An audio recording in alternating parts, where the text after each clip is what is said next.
Hi everybody, welcome to the Witching Week. Today is episode number 35 and I'm your host, Ren. So welcome back everybody, happy Friday. It comes around so quick, doesn't it? It's really scary. It has been such a busy week. It's been a busy couple of months really for us, and I am feeling it. I'm really feeling it. It's like I've got the flu the whole time. So again, I'm a bit fuzzy today. I did all right last week, and then obviously the time before I was in a complete mess. But we'll get on with it today. First things first, I'm drinking Glow. So I've never tried this one before. We've had it in the cupboard for a while. It's strawberry and cucumber with green tea and aloe vera. Now, I don't really like green tea. I know it's good for you. I know everyone loves it. I know it's quite trendy, but I'm not that keen. I think we were given these. This is not the sort of thing I would normally choose to buy. However, it does smell of strawberry. It smells really, really nice. So we'll see how we get on with that. And incense, I want to say I'm burning some dupe sticks. However, it's not burning at all. So I was recommended these when I went into Dillaway and Dillaway in Glastonbury. This is one of the things that the chap in there recommended me. I could smell it. They weren't burning it anymore, but the room smelled absolutely beautiful. So let's just give this another whirl and see if I can get this lit. So it comes with 10 sticks of dupe and a little holder for the dupe. Now that looks a bit better. So I had lit this and it looked like it was glowing, and I blew it out, but it obviously wasn't working. Look at that, isn't that beautiful? It's like a candle. So let's see how this goes.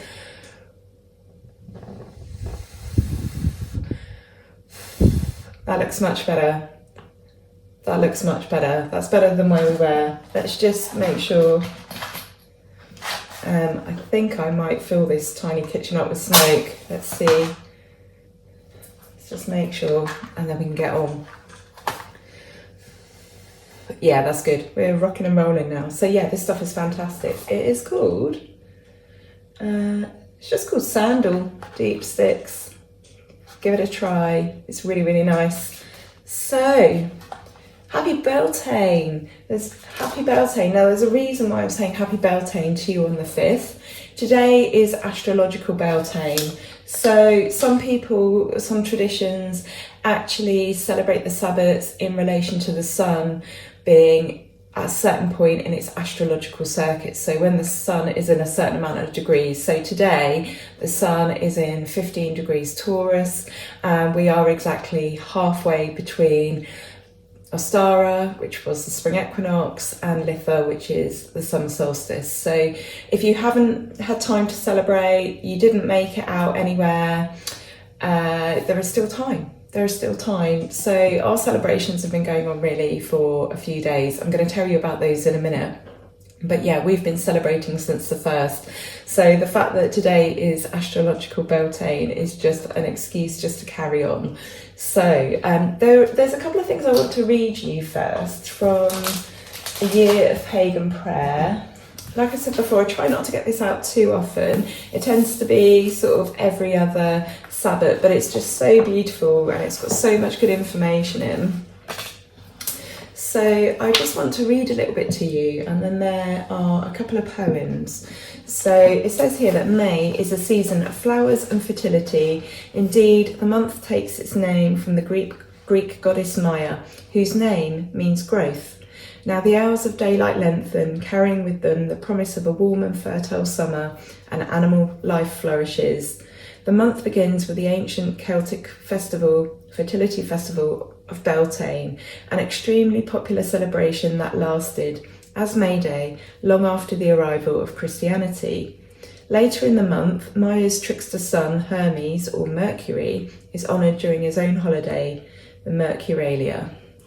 So May Day is an ancient pan-European agricultural festival celebrated for thousands of years from Scandinavia to Spain, Ireland to Russia. The holiday survived the Christian conversion, however, and in fact it's been celebrated as a secular festival down to the present day by Christians and pagans alike, not to mention communists who observe it as International Workers' Day. In the British Isles, May Day festivities have traditionally included bonfires, maypoles, and songs and dances by mummers, although the purely religious aspects of the holiday have been lost in the mists of history. We do not know for sure which deities were worshipped on this day or what prayers they were offered. In the classical world, however, the 1st of May was the day the Romans honoured the goddess Maia, mother of Hermes, who gave her name to the month. Maia's holiday came right after the festival of the goddess Flora, deity of flowers, at the very end of April, and the two were eventually conflated. Here, prayers to Maia and Flora, Celtic deities like the goddess Danu, the Norse goddess Freya, and various other fertility goddesses and gods have been combined to provide prayers for this most far-flung of pagan holidays. So I just want to read you something from a May Day interlude by Gerald Bishop, who was born in 1904.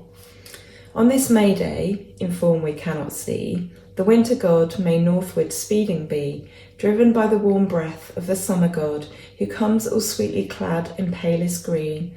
Let us believe our fathers then were right, and pay them homage due. It may do good, secure us from winter god's return, bring us warm sun, soft rain, and plenteous fruits.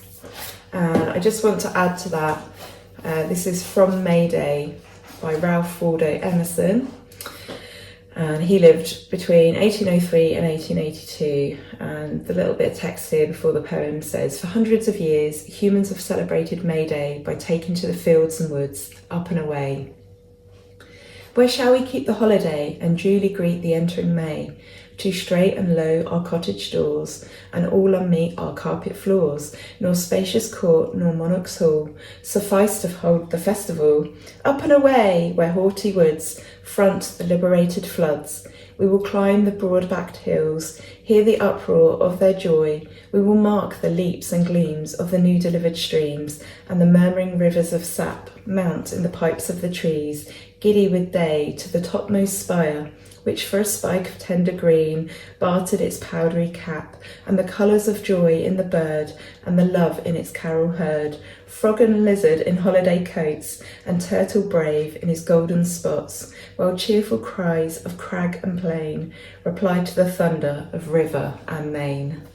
I thought that was really lovely. So I hope you've all had a wonderful, wonderful time celebrating Beltane. If you celebrate it, of course, not everyone here is likely to. If you're not pagan or a witch, you're very welcome here to listen and to see what goes on in our lives. Well, we went to a barbecue on the 30th, so that was to celebrate Beltane and to celebrate the coming of age of our friend's daughter who turned 18. So that was absolutely wonderful. And traditionally, you would celebrate Beltane from the night of the 30th into the night of the 1st. So I feel like we got off to a good start this year. Time outdoors with friends, feasting and merrymaking. And then we had decided a day before that we would get up and go to Glastonbury on the 1st of May. And obviously I've sort of said recently that normally we only get to Glastonbury maybe once a year and Avebury maybe once a year for a sort of a total of 2 trips, but we've been down quite a bit this year. We've had some business down there that needed to be seen to, and my husband's had a little bit of time off, so we've really wanted to make the most of things. So we went to bed. We probably didn't get to sleep until about 11, which is not good considering we needed to get up at 3. However, my husband woke me up after 2 hours and I was absolutely wide awake. I was not going to go back to sleep, and I thought if I do, which would have happened eventually, I never would have been able to get up. I need to have about at least 10 hours of sleep a night with my Emmy, otherwise I'm wrecked. So as you can imagine, having 2 hours sleep wasn't brilliant, but what it meant was we got down to Glastonbury really early, so I ended up getting up at 1:30 after being woken up at like 1:10, and I said to my husband, come on, let's just get up and go. And I'm so glad we did, because the the itinerary they have for Beltane weekend and the run up to Beltane is absolutely jam-packed. So they have a ritual at the Chalice Well that starts at 6 o'clock in the morning. So we got to Glastonbury really early. We got there about, I think it was about 20 past 6.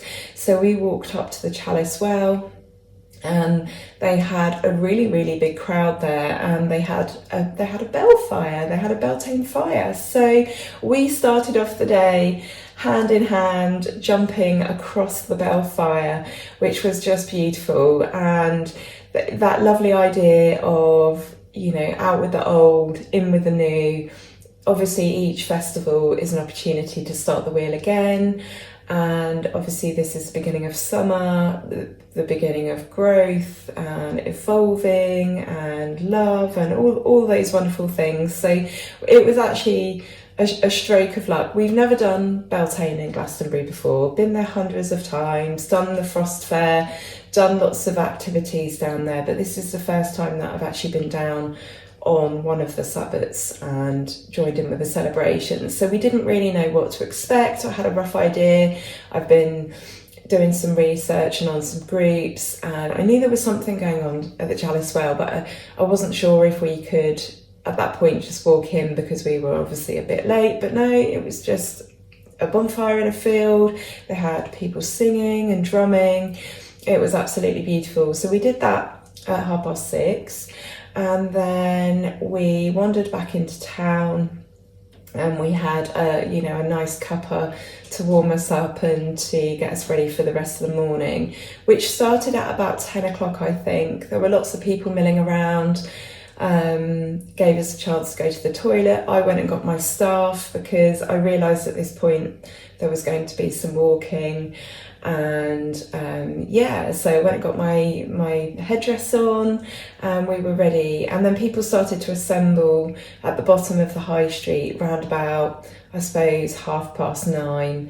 And then at 10 o'clock the local mayor came out, and he introduced some of the local bards. So they each had poems and songs and things like that. It was really brilliant, and the weather was starting to pick up at this point, which was absolutely fantastic. So, and then that went on for an hour or so, and then it was at 12:30, I think, that we got ready for the procession. So we had a dragon procession, not the main dragon procession, that happened the day before, I believe, but we had a procession up to the top of the high street, and that was absolutely fantastic. Obviously, dragon energy is making its way across the land at the moment, that element of fire and creation, and of course for creation you need unions. So obviously Beltane is all about unions of all kinds, especially sexual union, but it was just the best day ever. And so we made our way to the top of the high street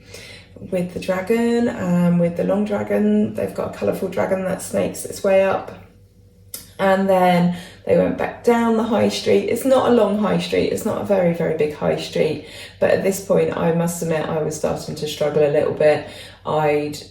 When my joints just sort of overstretch, then that's when the pain kicks in. So I had my staff with me, which was brilliant, and then the maypole was collected. So we then took the maypole up to the top of the high street, and then it was a walk up from the top of the high street up to Bushy Coombe, which is just around the corner, which is this sort of park area at the bottom of the tour. So it was absolutely the best day ever, and we've been celebrating ever since. We've had some fires outside in the evening. Part of this is it's actually warmer outside than it is inside at the moment. It's still very cold in this house, and we've got no heating at all now. And it's just been lovely. The weather's been lovely, and it's just been absolutely fantastic. We feel like we've come to life again. So thank you to those who introduced yourself to me. There were quite a few people I met on Glasgow that recognised me from my page or from some groups that I'm in. So thank you, that was really lovely. I am painfully shy and find it really difficult to talk to new people that I don't know very well. So yeah, thank you for being patient. I am quite shy, even though that might not be very obvious. And then yesterday, oh yeah, tell me what you got up to at Beltane. I'm about to carry on telling you what we've done, but I really want to hear, were you at Glastonbury? If you were, let me know, say hi. If you were at Glastonbury and you spoke to me, say hi. Yeah, tell me what you got up to. I'd love to hear. And then yesterday, just to continue the celebrations, we got some wild garlic. So there's a little patch that we found. It's not far from the car, so we don't have far to walk, but it's quite a long drive. Well, I say it's a long drive. It's a good 20-25 minutes. So, but it's worth it. So yesterday we made some pesto. So I thought I'd actually give you the recipe for that today. I did attempt to make a video doing this, and it was late in the afternoon, so the sun was coming round. It wasn't the most ideal time to be filming. And then my second camera, which I thought was recording, I went to press stop when I was done, but actually it pressed play. So, and I've also just deleted one of my videos as well by accident in setting up for this. So I don't think we're going to have a wild pesto video. So let me give you the ingredients and so you can write them down, and then I can tell you quickly how to make it because it's very, very easy. And then guys, get out there and get some wild garlic before it's gone.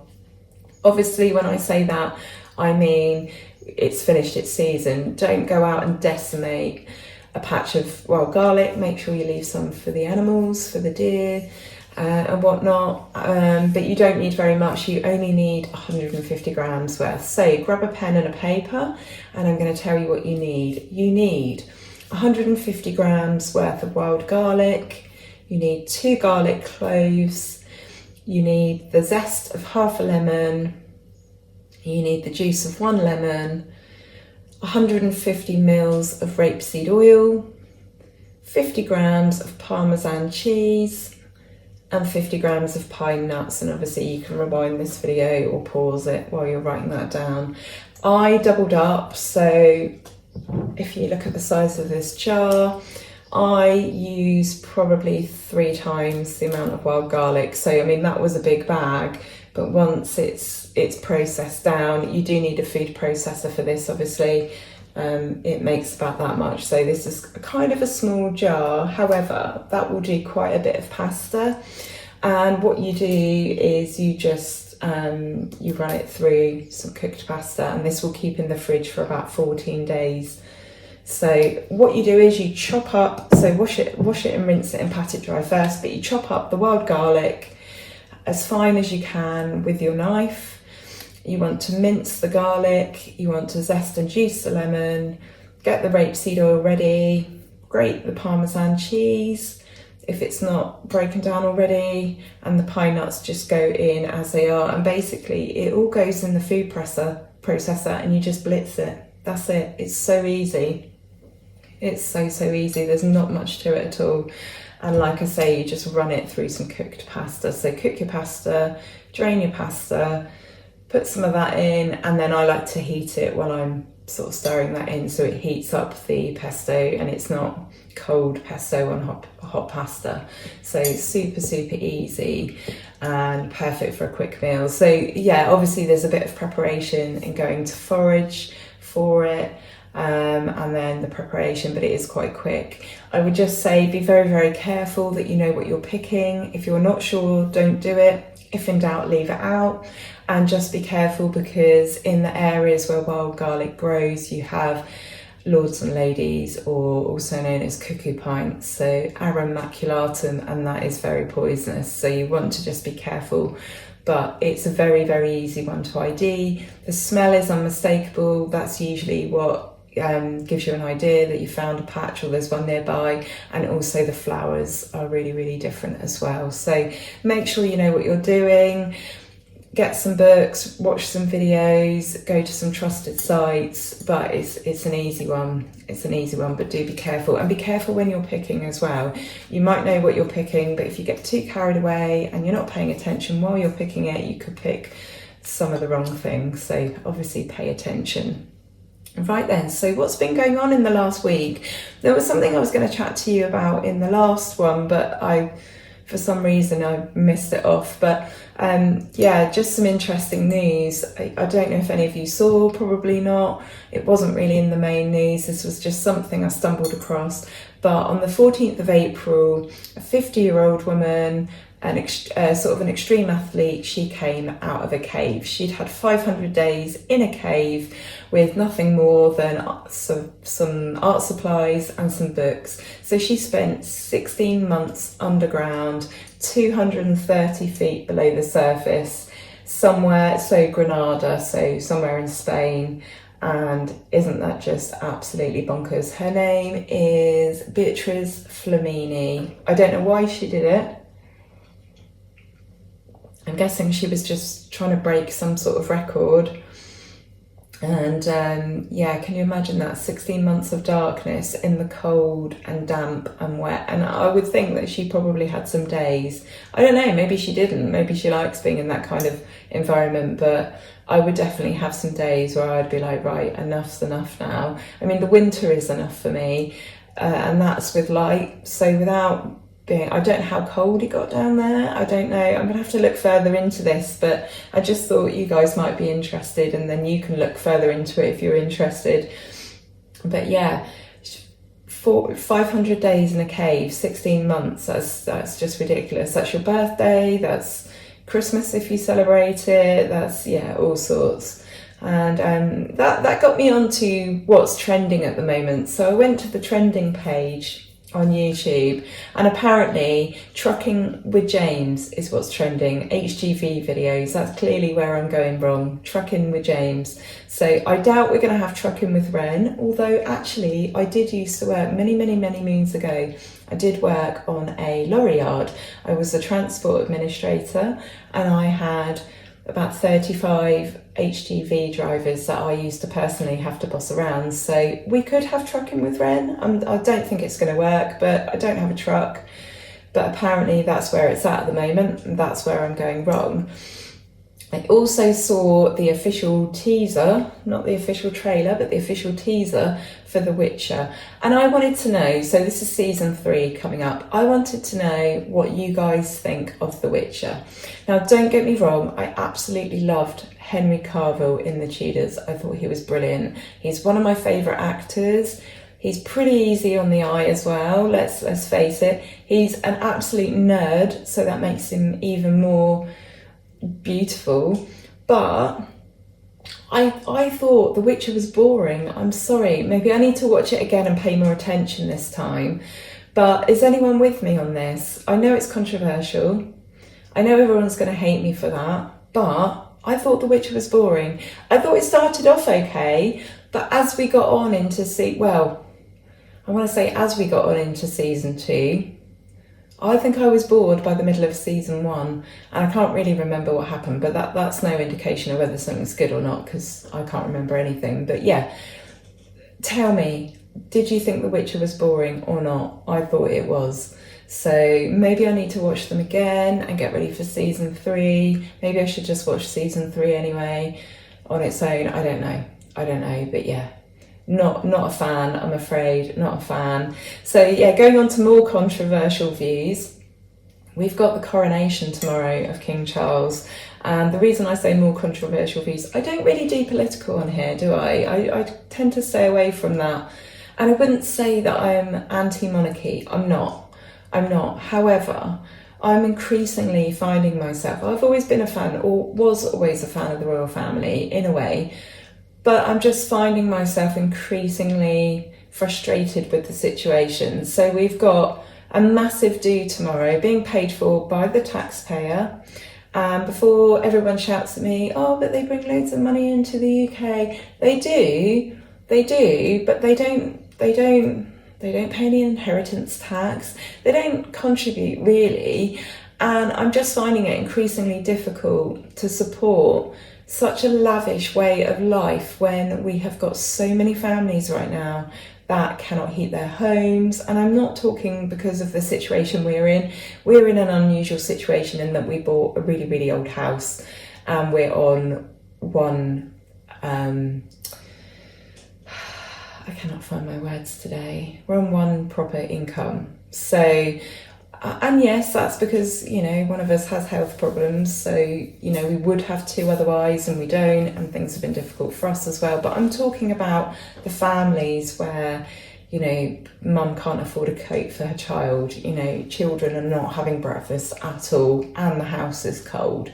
And I'm just finding there's too much of an imbalance at the moment. And actually, Charles is probably my favourite out of all of them. I said, when the Queen died, I actually said, I think this is a much better, I think things are going to be much better because he's very much into the environment, he's very connected to nature and plants.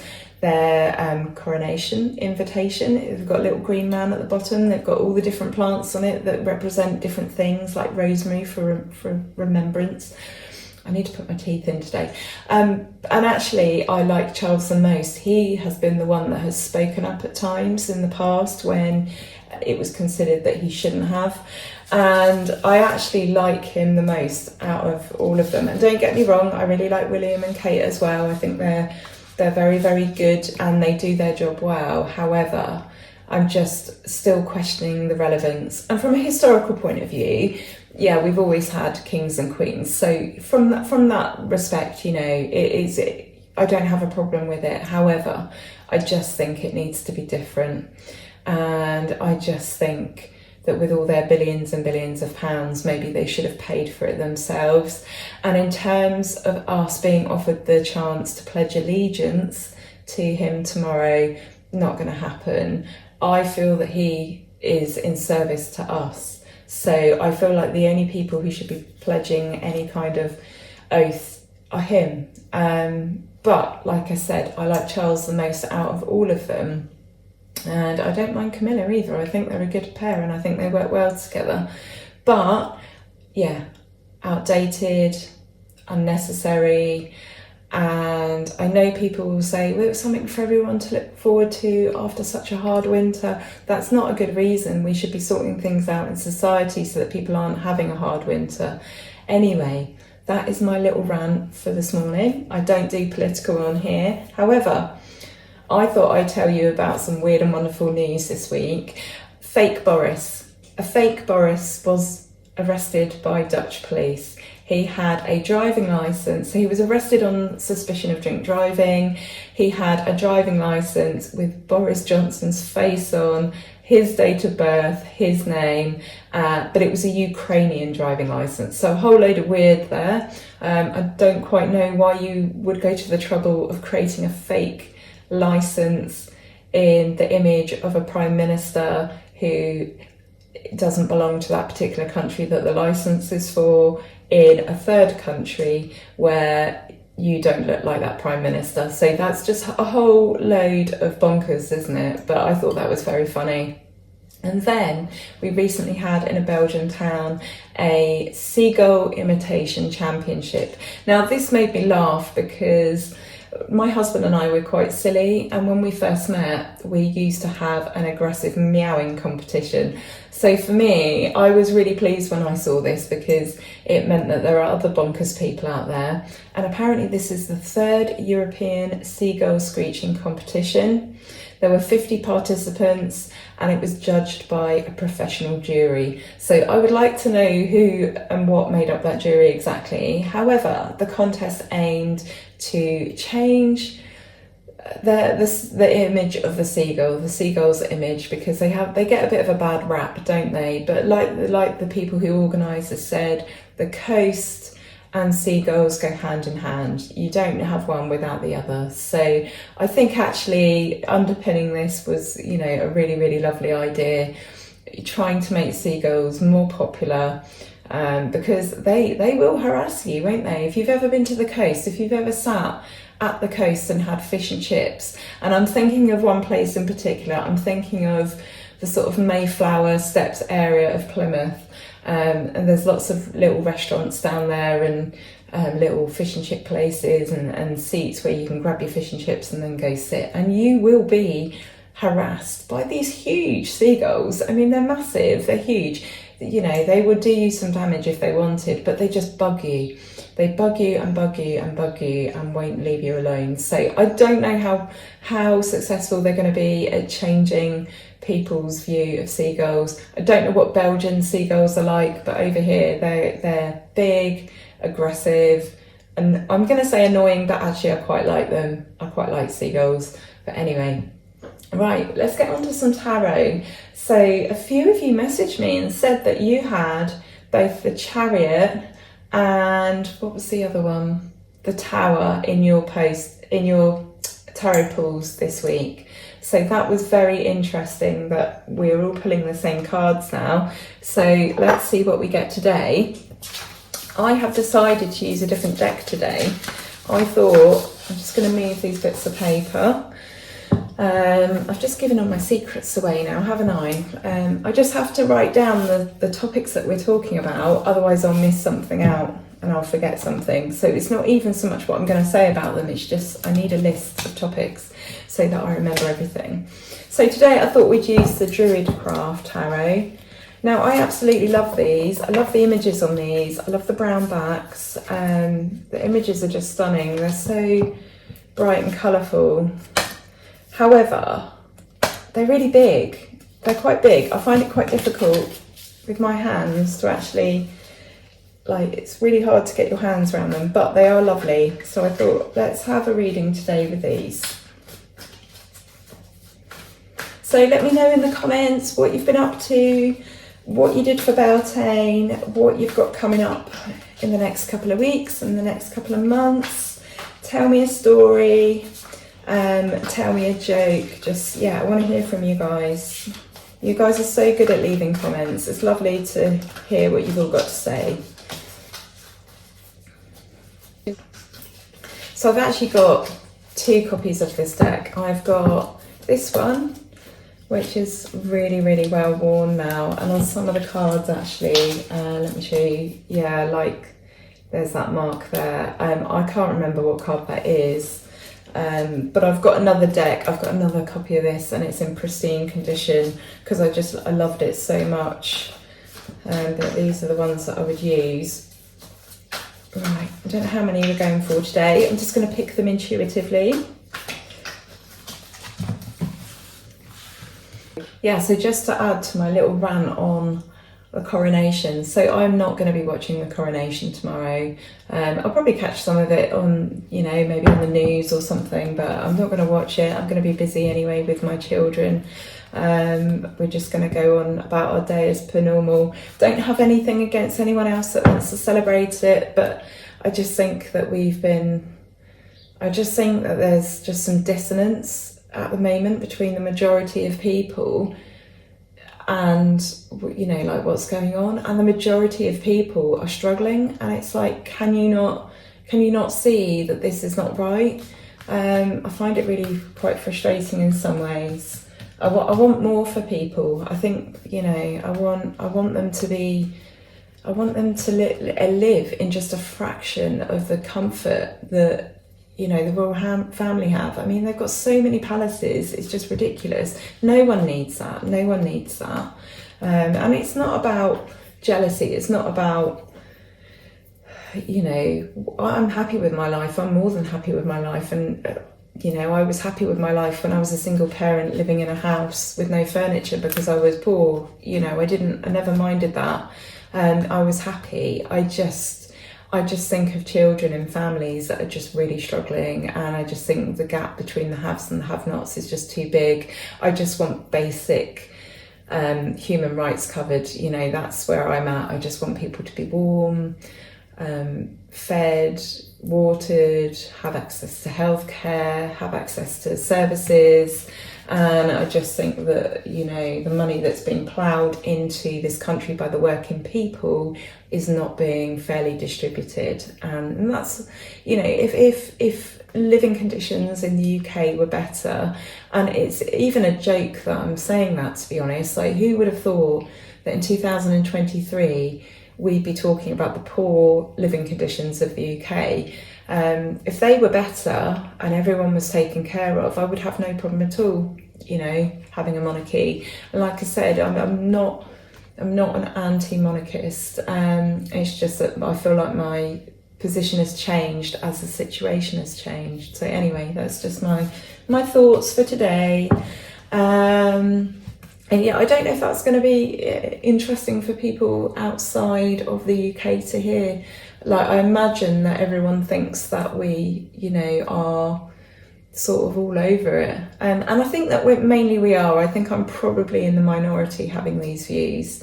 And I know it all seems very wonderful and romantic from the outside looking in, having a royal family, if you haven't got one. But I think, yeah, it's probably time for a change, possibly. Not necessarily to get rid of them, but just doing things differently so that actually the 98% of the population are doing a little bit better. For me, this is about kindness. But like I said, King Charles is actually my favourite. And there was something, it was his speech at Christmas. I've always really, really liked that he refers to himself as defender of faith, whereas he is supposed to be considered defender of the faith. But we have lots of different faiths here. We have lots of Muslims, we have lots of people who aren't Christian, even though we're a Christian country. And I really like that about Charles, the fact that he wants to be defender of faith rather than the faith. So again, he's definitely my favourite. I really like him a lot, but yeah, things need to be a little bit different, I think. So let's pick some cards. That's what I'm doing here. I've got the cards in front of me. I think we're going to go for 3 today. And then I think I'm going to go for the residual card at the bottom as the overall theme.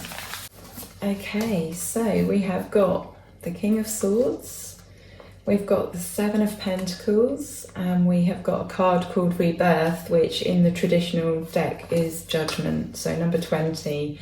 I feel like for some of us, we're having a bit of a wake-up call at the moment. We are at a bit of a crossroads in our life where we are looking back perhaps at our life up to this point, and we are kind of sifting through it and working out where we're at. And I think many of us have got to a point where we're suddenly seeing life very differently. I don't know if this is the result of the pandemic and the cost of living emergency. I'm not going to call it a crisis, it's an emergency. And we're just reflecting back at ourselves. We're looking at ourselves from a much more objective point of view. And I think for many of us, we have become hard recently. We've become cold, we've become disconnected from ourselves, from each other, from the planet, from Mother Nature, from everything really. And we've become hard, I think, some of us, in our outlook. And really this message today is a message that you reap what you sow, and that what you put out into the universe finds its way back to you usually. So I think the message for the week ahead is, if you haven't reflected on things recently, then maybe it's time to take part in that same reflection. And that, you reap as you sow. You reap the rewards of what you put into your work, your career, your relationships, even your house. We've been fixing our house up this week, or my husband has, the last few weeks, and we will reap the rewards of that. We've taken the door off, sanded it down, coated it. The rain isn't going to come in, the door isn't going to swell, I'm not going to find myself on New Year's Eve locked out because we can't get the door open. So yeah, that is the message for the week ahead.